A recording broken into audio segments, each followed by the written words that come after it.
Leamos ahora los versículos 9 al 11 de este capítulo 37 de Génesis que estamos estudiando. Soñó aún otro sueño, y lo contó a sus hermanos, diciendo, He aquí que he soñado otro sueño, y he aquí que el sol y la luna y 11 estrellas se inclinaban a mí. Y lo contó a su padre y a sus hermanos. Y su padre le reprendió y le dijo, ¿Qué sueño es este que soñaste? ¿Acaso vendremos yo y tu madre y tus hermanos a postrarnos en tierra ante ti? Y sus hermanos le tenían envidia, mas su padre meditaba en esto. José contó este sueño y ellos comprendieron de lo que hablaba. Esta misma figura aparece en Apocalipsis capítulo 12, versículo 1, donde una mujer se describe vestida del sol, con la luna debajo de sus pies, y sobre su cabeza una corona de 12 estrellas. Esto significa la nación de Israel. Estos hermanos comprendieron que José les hablaba de ellos mismos, los hijos de Israel. Y vemos aquí a la nación de Israel en su principio. Génesis es como un botón en flor que florece al seguir nosotros a través de la Escritura. Aquí está un botón que no florecerá hasta cuando lleguemos al libro de Apocalipsis. Florecerá tarde, sí, pero florecerá. Y debemos comprender lo que se dice y no debemos tratar de adivinarlo. No hay necesidad de adivinar cuando se explica tan claro como está aquí. El viejo Jacob lo comprendió exactamente bien. Regañó al muchacho, pero todo lo que José podía contestar fue, así fue el sueño. José no trataba de interpretarlo porque era evidente lo que significaba. Sus hermanos simplemente lo descartaron y no le hicieron caso. Ellos creyeron que ni siquiera quedaba dentro del reino de la posibilidad. Y en cuanto a ellos, pues supusieron que ninguno de ellos jamás se arrodillaría ante José. Pero Jacob tomó nota de lo dicho. Ahora los versículos 12 al 14 dicen, Después fueron sus hermanos a apacentar las ovejas de su padre en Siquem. Y dijo Israel a José, Tus hermanos apacientan las ovejas en Siquem. Ven y te enviaré a ellos. Y él respondió, Heme aquí. E Israel le dijo, Ve ahora, mira cómo están tus hermanos y cómo están las ovejas, y tráeme la respuesta. Y lo envió del valle de Hebrón, y llegó a Siquem. Los hermanos habían ido a apacentar las ovejas hacia el norte. Y se han ido tan al norte de Jerusalén como Hebrón está al sur de Jerusalén. No sabemos exactamente cuál sería la distancia, pero diríamos que unos 130 kilómetros. Han avanzado, pues, algo lejos de su casa, porque apacentaban sus ovejas por toda aquella región. Puede notar, amigo oyente, que habían llevado las ovejas hasta Siquem. Ahora note usted la obediencia de José. Leamos los versículos 15 hasta el 20 de Génesis, capítulo 37.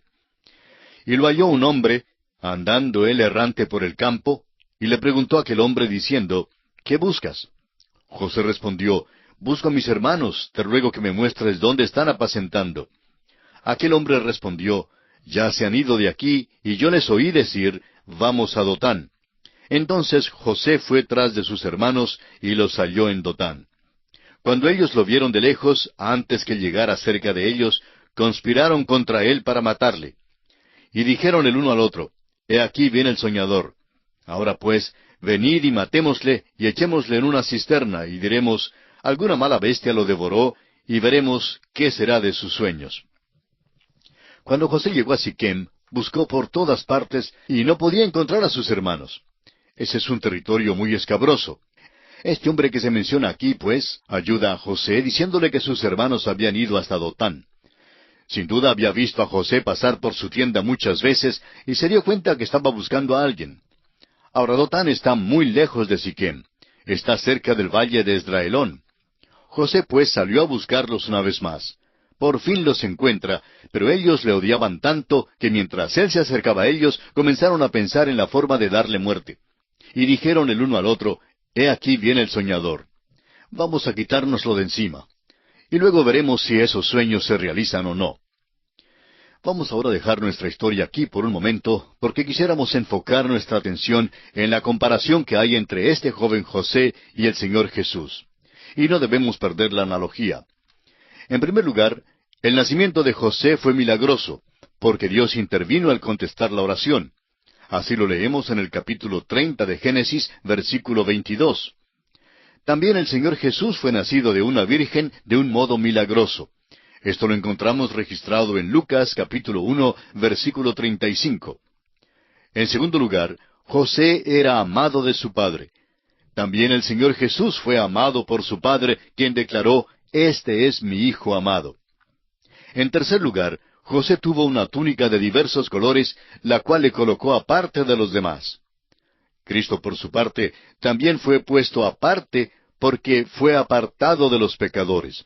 Así lo leemos en la Epístola a los Hebreos, capítulo 7, versículo 26. En cuarto lugar, José anunció que iba a reinar sobre sus hermanos.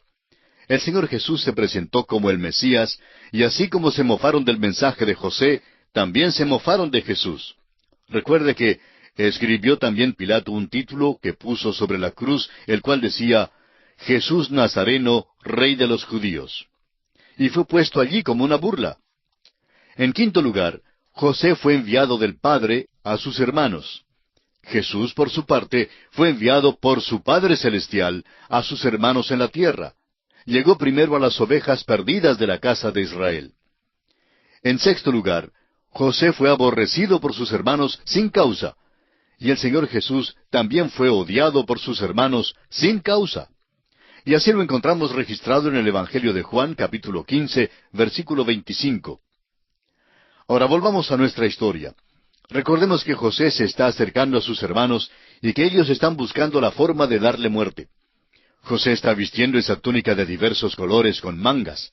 Esa era una señal de rango y era aborrecida por sus hermanos, quienes no tenían una igual. Debemos recordar que José no era el mayor, ni aun seguía en turno al mayor.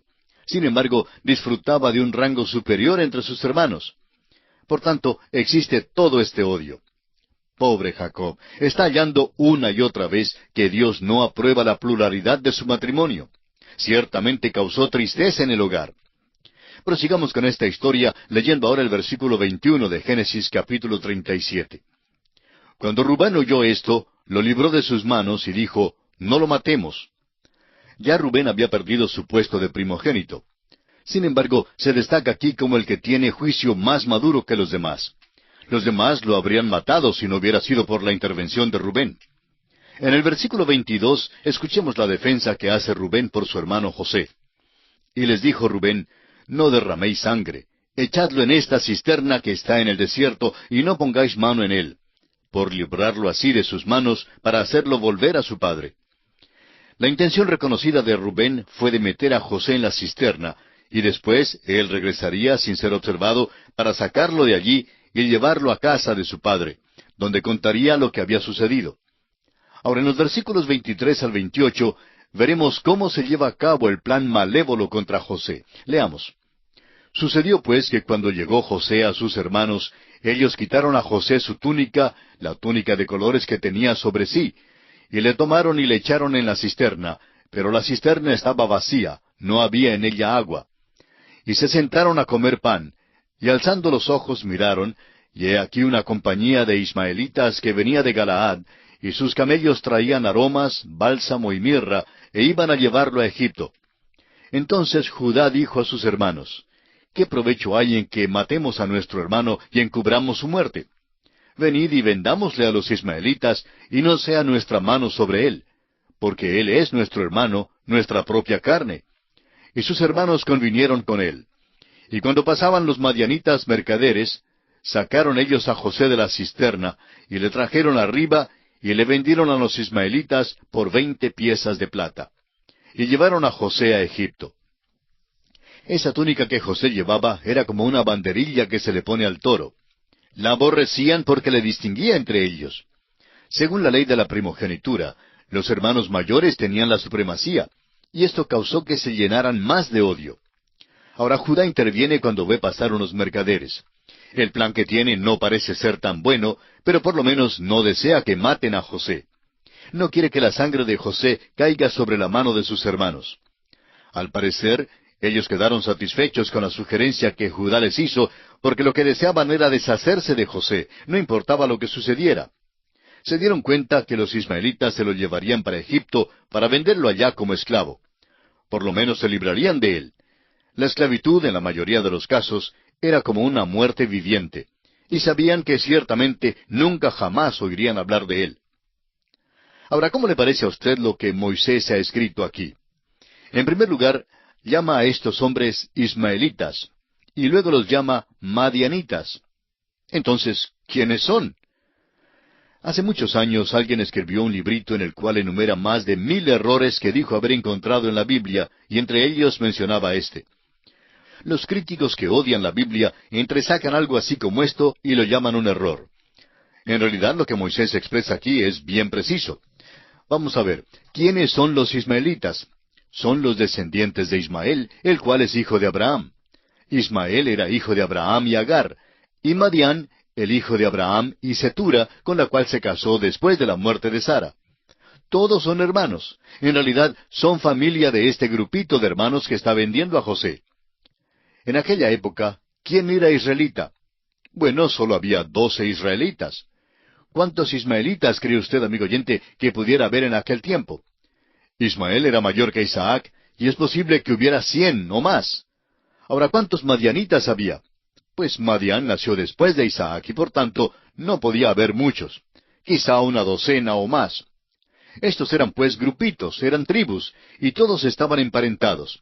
En aquel tiempo era peligroso viajar, y estaban atravesando el desierto para llegar hasta Egipto. Se juntaban para protegerse mutuamente y se reunían para su interés común. Iban en un viaje de negocios a Egipto, y siendo que eran de la misma familia, pues se comprendían y se juntaban.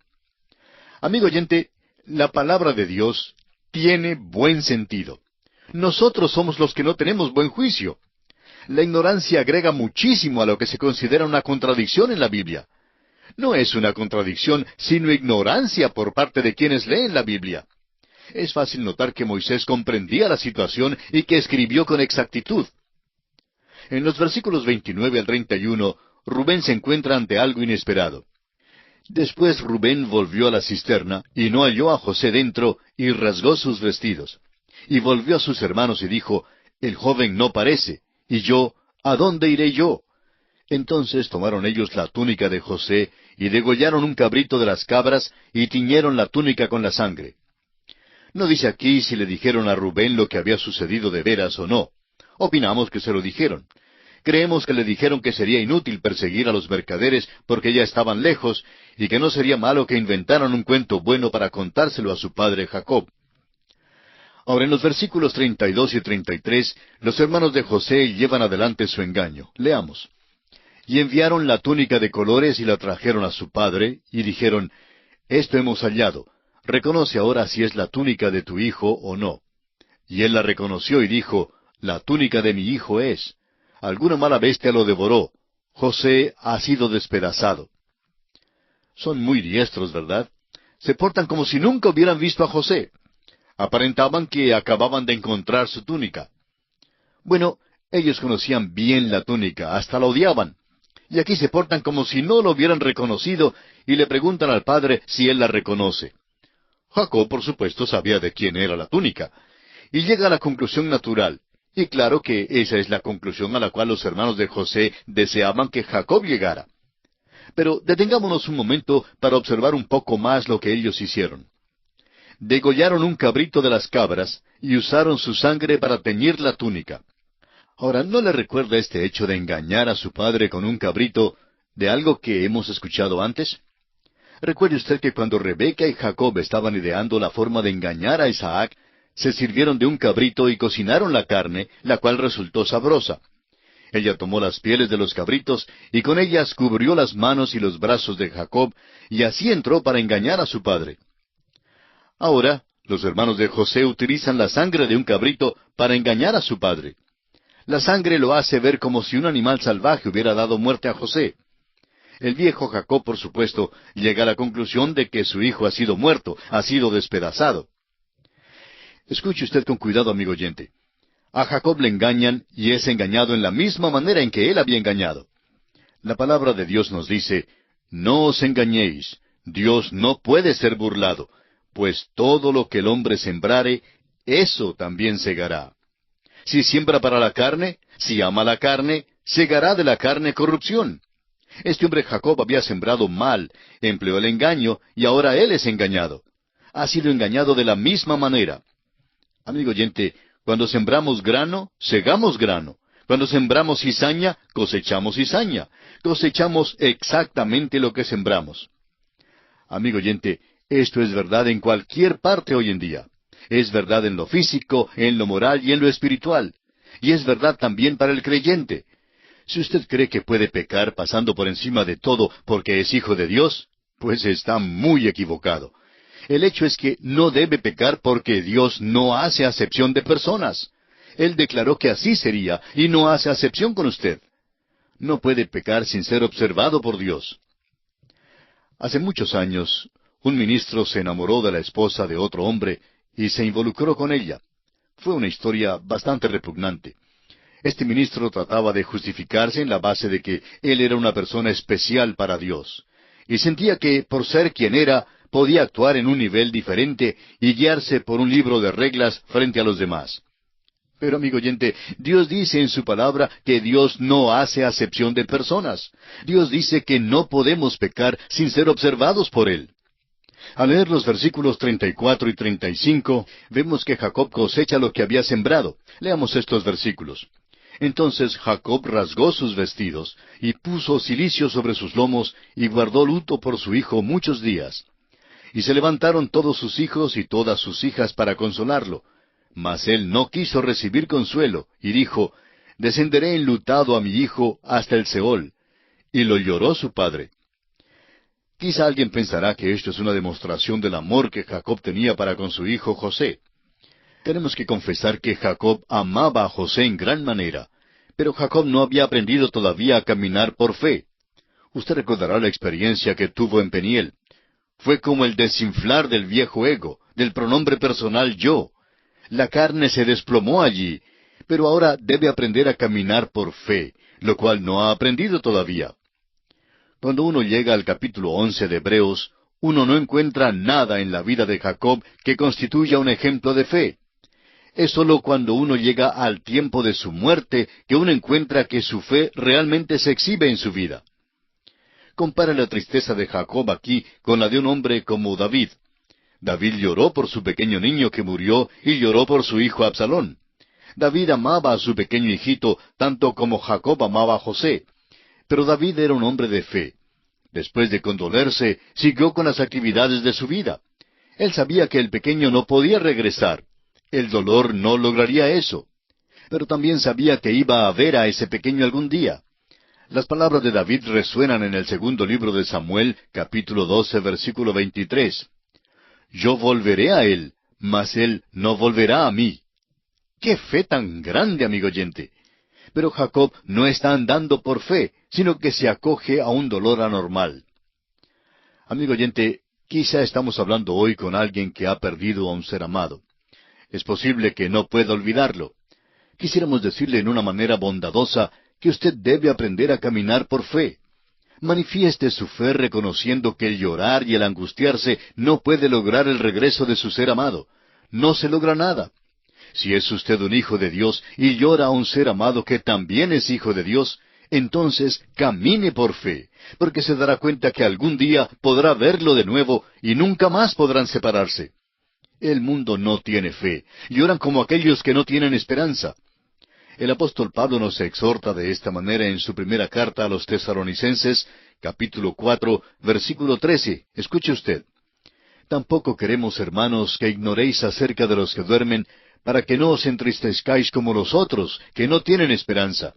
Porque si creemos que Jesús murió y resucitó, así también traerá Dios con Jesús a los que durmieron en él.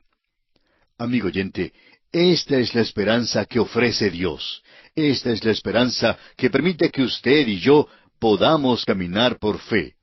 Andemos, pues, por fe. Y ahora, el último versículo de este capítulo 37 de Génesis nos dice lo que hicieron estos comerciantes que compraron a José.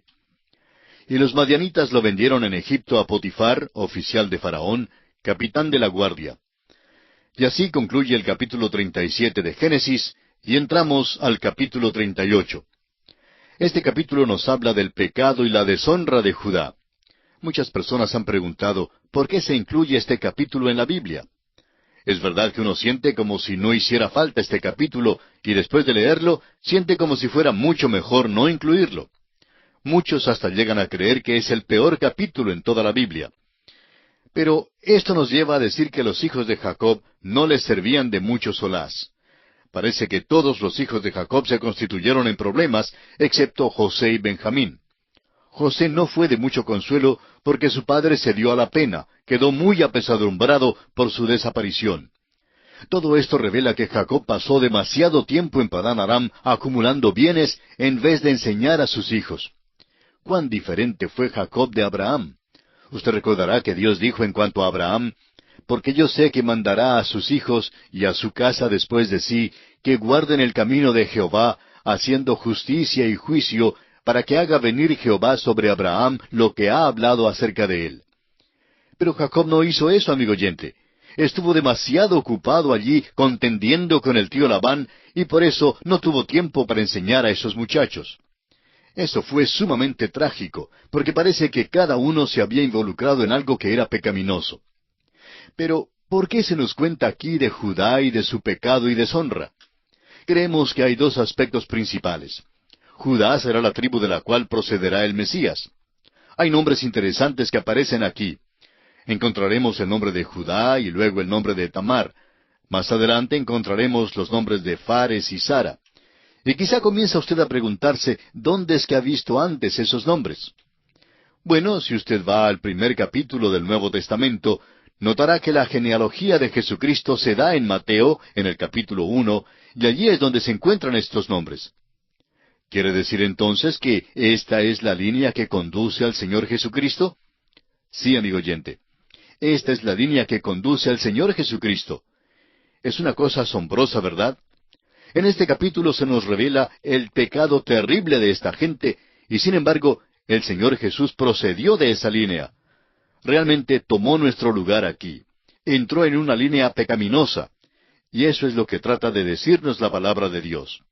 Tomó nuestra forma humana y fue tentado en todo según nuestra semejanza, pero sin pecado. Entró en esa línea humana, donde todos pecaron y están destituidos de la gloria de Dios.